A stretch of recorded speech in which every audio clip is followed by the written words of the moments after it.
네, 반갑습니다, 여러분. 오늘은 여러분들과 광합성에 대해서 이야기를 해보려고 합니다. 자, 동물들 같은 경우는 맛있는 걸 먹어서 내 몸에 필요한 양분을 얻게 되는 거죠.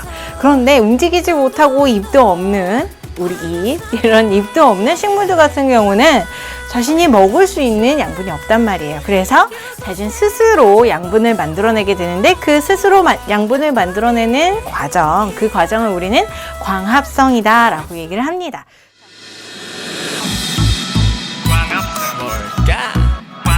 잘 들어. 양분 만들어 광합성해요. 광합성해요. 쇠요 햇빛을 쇠요. 광합성은 식물이 빛 에너지를 모아 양분으로 만드는 건 너무나 좋아. 포도당 산소를 식물에 선물하지. 자, 광합성 우리 정의부터 한번 볼게요. 빛 에너지를 이용을 해서 우리 양분을 만드는 과정이에요. 동물은 할 수가 없고 오로지 식물만 가능하고, 당연히 이 식물이라고 하는 애는 양분을 만드는데 여러 가지 재료들이 필요할 거예요. 그런데 그 재료들 중에서도 가장 중요한 게 빛 에너지다. 이것을 기억하시면 될 것 같습니다. 자, 그래서 광합성의 우리 과정을 짤막하게 화학식으로 보게 되면 일단 이산화탄소와 물 그리고 빛 에너지, 이렇게 세 가지가 필요한 거죠. 오늘의 포인트는 이 세 가지를 이용을 해서 우리 잎의 구조도 알아볼 것이고, 그 다음에 광합성이 어떻게 일어나는지 이런 현상들에 대해서 알아볼 거예요. 이 세 가지 기억하시면 될 것 같아요. 자, 이산화탄소와 물이 있는데 얘네들이 잎에 흡수가 된 다음에 빛 에너지가 더해지게 되면 이제 잎 안에는 광합성을 하는 이제 소기관이 있죠. 세포보다 더 작은 기관, 세포보다 더 작은 소기관이 있는데 얘가 바로 양분인 포도당을 만들게 되고, 그 다음 이제 식물 입장에서는 노폐물이 될 수도 있어요. 우리한테는 필요하지만 얘한테는 노폐물이 될 수도 있는 산소를 만들어내는 과정이 바로 광합성이다. 그래서 여러분들은 광합성 하면은 이 화학식을 기억을 하셔야 돼요. 당연히 우리 화학 분자식으로 기억할 필요는 없지만 이렇게 한글로 이산화탄소와 물 그리고 빛 에너지를 이용을 해서 우리 포도당과 산소를 만든다. 이 과정은 꼭 기억하시면 될 것 같습니다. 자, 조금 더 자세히 광합성의 과정을 알아보도록 할게요.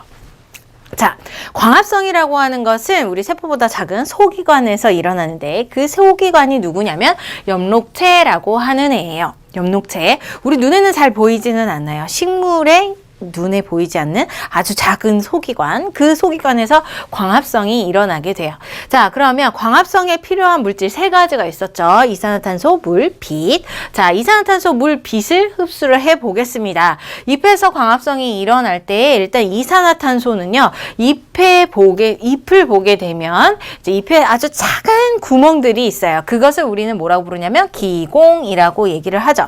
오늘은 이 기공에 대해서도 알아볼 거예요. 자, 기공에 의해서 이산화탄소를 흡수한다. 첫 번째 필요한 물질인 이산화탄소를 흡수했습니다. 자, 두 번째 필요한 물질인 물이요. 물 같은 경우는 이제 저 멀리 뿌리에서 흡수를 하겠죠. 그래서 뿌리에서부터 쭉 흡수를 해서 줄기, 그 다음 잎으로 가게 됩니다. 그런데 얘가 물이 이동하는 길이 따로 있고, 이제 식물이 자라기 위해서 필요한 양분이 이동하는 길이 또 따로 있어요. 그래서 물이 이동하는 길을 물관, 그 다음에 양분이 이동하는 길을 체관이라고 얘기를 해요.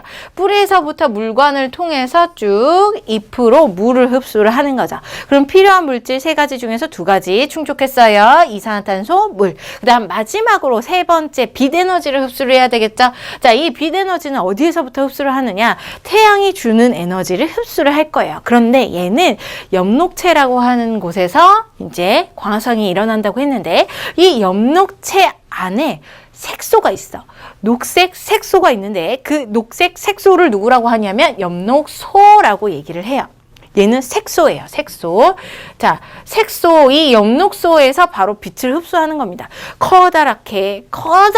아주 커다랗게 이파리가 있고, 그다음 그거보다 더 작게 점점 들어가 보면 엽록체가 있고, 그 엽록체 안에 무엇이 있냐면 색소인 엽록소가 있다라는 얘기예요. 그래서 이 엽록소에서는 빛만 흡수를 하고, 그 다음에 엽록체한테 자신의 몸체인 엽록체한테 이제 빛을 주게 되면 이 엽록체 안에는 광합성을 이룰 수 있는, 광합성을 진행할 수 있는 시스템이 있기 때문에 그 시스템을 돌려서 광합성을 하게 되는 거죠. 그래서 엽록이라고 하는 공통되는 글자가 있지만 엽록체와 엽록소는 서로 다르기 때문에 꼭 구분해서 기억을 해 두셔야 돼요. 엽록체, 엽록소. 자, 빛 흡수는 무조건 엽록소, 광합성은 엽록체에서 일어난다. 광합성은 식물이 빛 에너지를 모아 양분으로 만드는 건 너무나 좋아. 포도당 산소를 식물에 선물하지. 광합성에 필요한 재료는 두 가지. H2O 이산화탄소 잎을 통해 흡수를 하죠. 뿌리에 물과 통해 잎까지 보내고 포도당 산소를 만들어 광합성을 통해. 자, 그래서 빛에너지, 이산화탄소, 물을 흡수를 했어요. 그러면 엽록체에서 광합성이 일어나는 시스템이 있다라고 얘기를 했죠. 그 시스템을 돌려서 우리는 양분인 포도당과 그 다음에 산소를 만들게 됩니다. 자, 식물은요, 여기에서 산소가 만들어졌을 때 이 산소는 어떻게 보면 노폐물일 수도 있다라고 얘기를 했죠. 자신이 사용하는 부분도 있지만 대부분은 이제 몸 밖으로 빼내게 돼요. 그래서 자신이 사용하는 일부를 제외하고 이제 이파리 바깥쪽으로 빼내게 되는데, 이파리 바깥쪽으로 빼내는 그 공간이 누구에 의해서 일어나냐면 기공에 의해서 일어나요. 이산화탄소도 기공을 통해서 들어오고 그 다음에 산소도 기공을 통해서 나가고, 기체들은 기공을 통해서 들어가고 나가고 한다고 기억을 하시면 될 것 같아요. 자, 이렇게 들어오고 나가면서 산소까지 나가게 됐습니다. 그 다음 마지막 양분은 어떻게 하느냐, 자신이 써야 되잖아. 자신이 써야 되는데 이것을 바로 체관을 통해서 온몸으로 돌리는 게 아니라 잠시 녹말이라고 하는 형태로 저장을 했다가 나중에 필요할 때 이제 돌리게 돼요. 이렇게 녹말이라고 하는 애는 여기 그림에서 보게 되면 포도당 같은 경우는 알갱이 하나로 이루어져 있죠. 쬐끄맣죠. 그런데 이 포도당이 여러 개가 딱 모여서 알갱이가 모여서 엮이면 이걸 녹말이라고 합니다. 저장하기 굉장히 좋은 형태. 우리 쌀가마니도 마찬가지죠. 바로 쓸 때에는 쌀가마니 하나로 존재하지만 내가 창고에 저장을 할 때는 켜켜이 쌓아서 여러 줄기를 이루게 되는 거잖아요. 녹말도 마찬가지. 포도당을 켜켜이 쌓아서 저장을 하게 된다. 그리고 필요할 때 다시 체관을 통해서 사용을 하면서 이 식물이라고 하는 애가 키도 자라고 부피도 자라고 혹은 이제 자신이 살아가는데 생활하는데 에너지도 사용하고 이런데 사용을 하게 된다. 기억을 하시면 될 것 같아요. 자, 이게 광합성의 과정이에요. 오늘 광합성 과정을 계속 얘기를 할 거고 포인트 얘기했어요. 이산화탄소, 물, 빛 이것을 이용해서 어떻게 이파리가 생겼고 이파리 생긴 것 그리고 조금 더 잎의 구조 이런 것도 알아본다고요. 자, 다음 무엇을 이야기할 거냐면 광합성에 영향을 미치는 요인에 대해서 이야기를 할 거예요. 그런데 이것은 뭐 이렇게 풀어놔서 그렇지 다시 한번 생각을 해보면 광합성이 일어나기 위해서 필요한 반응물? 필요한 재료? 이것이라고 생각을 해주면 돼요. 그러면 필요한 재료가 무엇이었나? 앞쪽에서 세 가지 얘기를 했었죠. 세 가지가 무엇이냐면 물, 이산화탄소, 빛 이렇게 세 가지였어요. 그 다음 한 가지 더 추가를 하게 되는데 걔가 바로 온도라고 하는 애예요.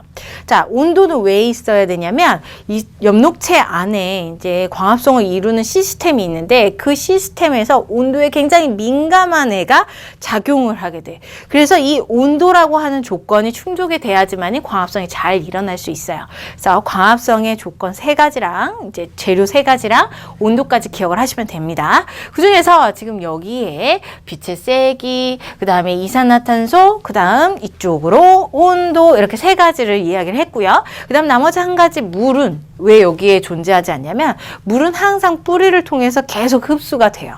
식물을 완전히 말라 죽이지 않는 이상 계속 흡수가 돼요. 그래서 물은 항상 충분하기 때문에 이제 영양 요인 중에서 배제를 하고 이제 이 세 가지를 기억을 하시면 될 것 같습니다. 자, 빛이요. 빛부터 시작해요. 자, 빛이 없으면 당연히 밤에 광합성이 안 일어나겠죠. 빛을 흡수하지 않으니까. 그래서 광합성량이 제로예요. 그러다가 빛이 점점 세지게 되면 세지게 되면 광합성이 쫙 늘어나게 돼요.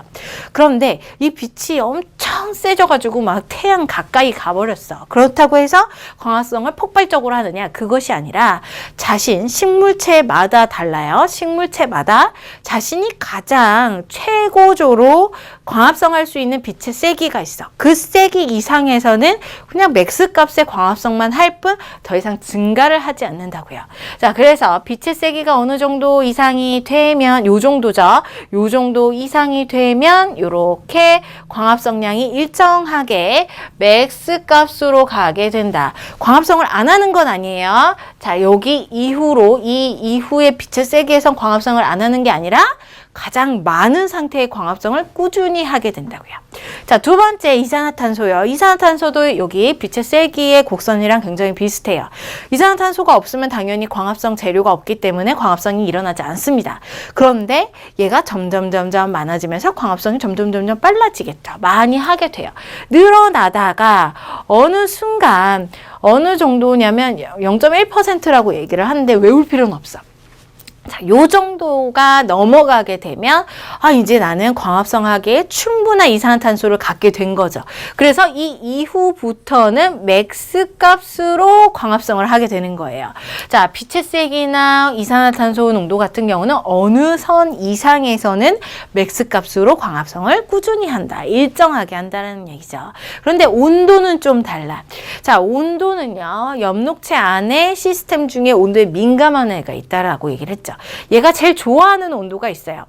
이거는 동물도 그렇고 식물도 그렇고 굉장히 비슷한데 35도? 이 정도, 체온 정도? 이 정도를 기억하시면 돼요. 우리 교과서에는 뭐 35도에서 40도, 그 다음에 우리 열공뮤직의 그 가사에서는 30도에서 40도 이렇게 이야기를 하고 있는데 우리 체온 정도라고 생각을 한다.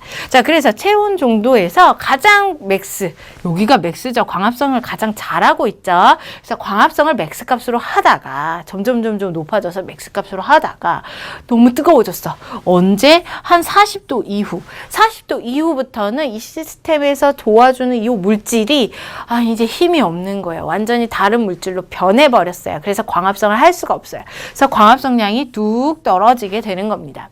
자, 왼쪽에서 얘기했던 빛이나 이산화탄소 같은 경우는 맥스로 계속 광합성을 하는 반면에 온도 같은 경우는 광합성을 안 하죠. 광합성 값이 쭉 떨어지니까 차이점이 있어요. 이것을 기억하시면 될 것 같습니다. 자, 영향 미치는 요인들 환경적인 요인이었고요. 세 가지 기억하시면 돼요. 당연히 광합성의 재료 중에서 나왔고 거기에 추가 온도만 기억을 하시면 된다라고 얘기를 했습니다. 포도당은 녹말로 바뀌어 엽록체에 잠시 저장 빛의 세기 이산화탄소 농도 온도 광합성에 영향 주는 요소 세 가지 모두 모아 양분이 필요하면 광합성해봐요. 빛이 세지면 광합성도 늘어나 일정 세기 후 더 이상은 no. 이산화탄소 많으면 광합성도 늘어나 일정 농도 후 더 이상은 no. 온도도 높아질수록 늘어 일정 온도 이상을 넘어가면 도로 줄어 좋은 온도 30-40도 자, 그러면 우리 오늘 잎의 구조를 가지고 알면서 이제 다시 세 가지를 기억을 할 거예요. 재료 세 가지, 물, 이산화탄소, 빛. 다시 한번 다뤄볼 건데 일단 잎의 구조부터 한번 보도록 하죠. 자, 잎의 구조요. 아까 우리 모식적으로 그렸던 그 잎의 모양이랑은 조금 달라요. 얘를 잎을 넓은 면이 아니라 옆면에서 얇은 옆면을 확대시켜서 본 거라고 생각을 해주면 돼요. 그러면 위쪽과 아래쪽에 이파리가 있을 것이고 그 위쪽과 아래쪽은 이제 일단은 가장 바깥쪽이 껍질로 이루어져 있겠죠. 그 껍질을 우리는 표피라고 얘기를 하는 겁니다. 위쪽 표피, 아래쪽 표피 이렇게 볼 수가 있고요. 위쪽 표피와 아래쪽 표피가 그냥 한 겹으로 이루어진 게 아니라 그 안에는 또 다른 세포들로 쭉 채워져 있는데 세포들을 보게 되면 울타리 조직, 해면 조직 이렇게 해서 이런 모양들로 이루어져 있어요. 이런 모양들에서 이제 얘네들이 모두 다 녹색을 띠고 있기 때문에 엽록소라고 하는 색소가 있는 것이고 색소는 당연히 엽록체 안에 있겠죠. 그래서 엽록체에서 광합성이 일어나게 된다. 울타리 조직이나 해면 조직에서도 모두 다 광합성이 일어납니다.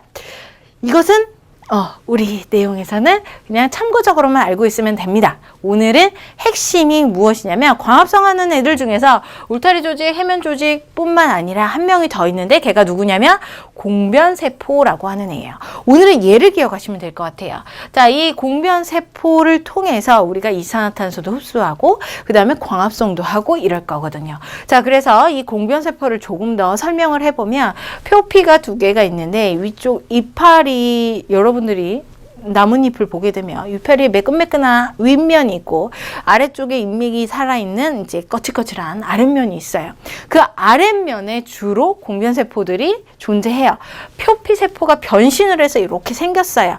그림에서 이렇게 약간 타원형의 모양으로 바나나처럼 생긴 아이가 바로 공변세포다. 여기에 엽록체가 들어가 있고요. 엽록체는 엽록소라고 하는 색소를 가지고 있기 때문에 당연히 녹색, 광합성이 여기서 일어나게 돼요. 그 다음 이 공변세포가 바나나처럼 생겼는데 그 반대편에 또 다른 바나나가 서로 마주보고 있어요. 마주보고 있어요. 그러면 바나나 두 개를 여러분들이 딱 겹쳐보면 가운데 구멍이 뽕 뚫리죠. 그런 구멍이 뚫려 있는 공변세포 두 개 사이에 구멍이 뚫려 있는 그곳을 우리는 기공이라고 얘기하는 거예요. 기공 앞에서 이미 한번 얘기한 적 있어요. 이산화탄소가 들어오고 그 다음에 산소가 나가고 우리 이산화탄소가 들어오고 산소가 나가는 바로 이 기공이 공변세포에 의해서 만들어진 구멍이다라고 보면 되는 겁니다. 자, 그 다음 울타리 조직과 해면 조직 사이에 인맥이라고 하는 것이 있는데 걔는 또다시 물관과 체관으로 나눌 수 있어요. 안쪽을 살펴보면 물이 지나다니는 위쪽의 물관, 그 다음에 이제 영양분이 지나다니는 체관으로 이루어질 수가 있죠. 우리는 무엇을 공부를 할 거냐면 재료를 가지고 공부한다 그랬어요. 그래서 물관 기억하시고 기공 기억하시고 그 다음에 공변세포에 의해서 기공이 만들어진다 이렇게 기억하시면 될 것 같아요. 기공은 이 표피에 있는 구멍이야. 수증기와 산소는 나가고 이산화탄소는 들어와. 이 뒷면에 많이 있어 공변세포 두 개가 둘러싸. 자, 기공을 조금 더 확대해서 이야기를 해보도록 할게요. 자, 기공과 증산작용이라고 하는데 일단 기공부터 한번 살펴볼게요. 이렇게 공변세포가 바나나의 모양처럼 있고요. 서로 마주보고 있기 때문에 구멍이 뚫릴 수가 있다고요. 그런데 이거는 낮의 상황이긴 해요.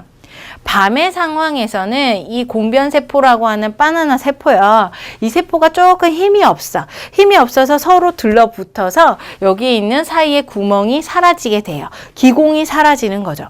그런데 낮에는 이 공변세포 안에 물이 들어가게 되면서 얘가 뺑뺑해집니다.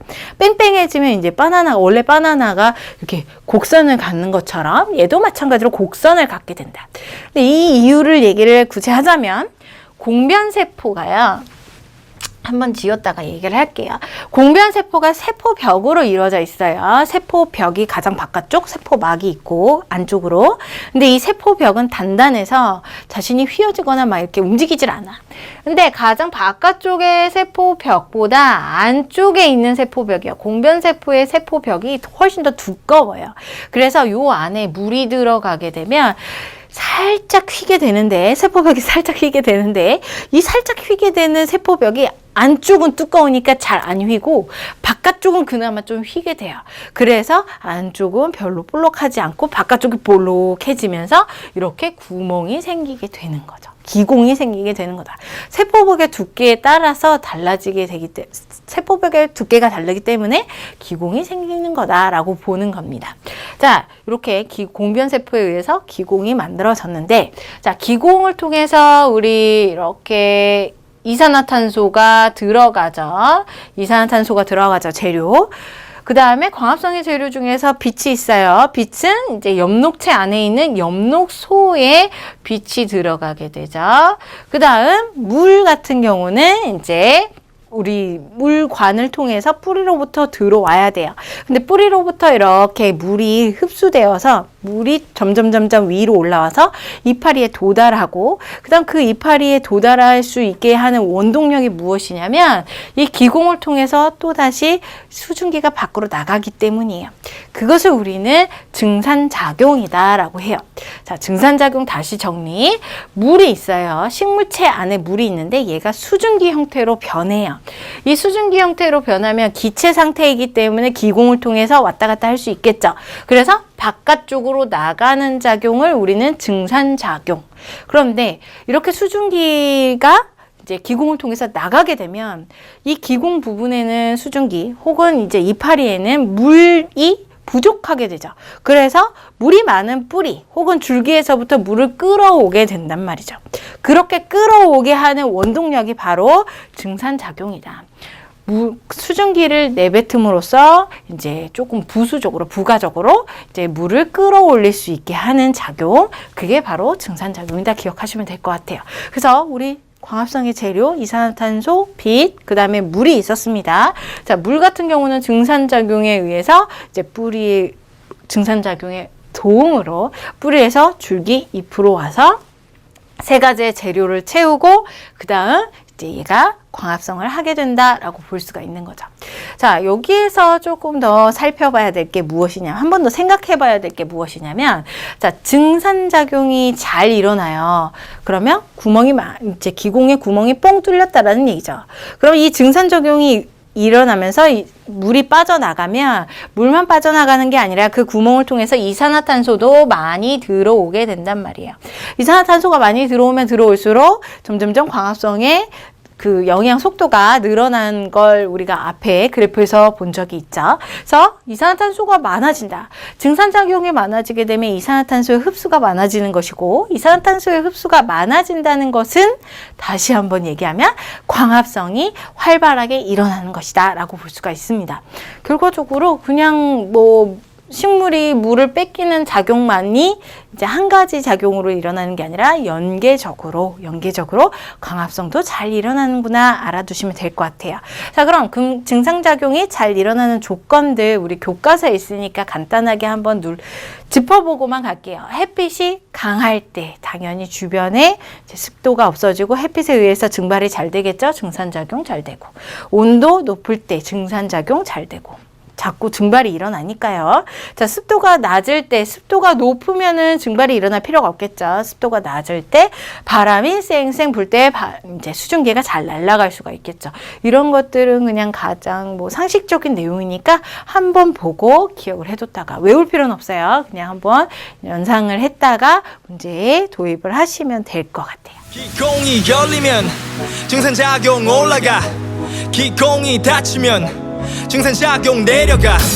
낮은 열리고 밤은 닫혀 광합성 식물의 양분을 만들어 광합성 식물의 양분을 만들어.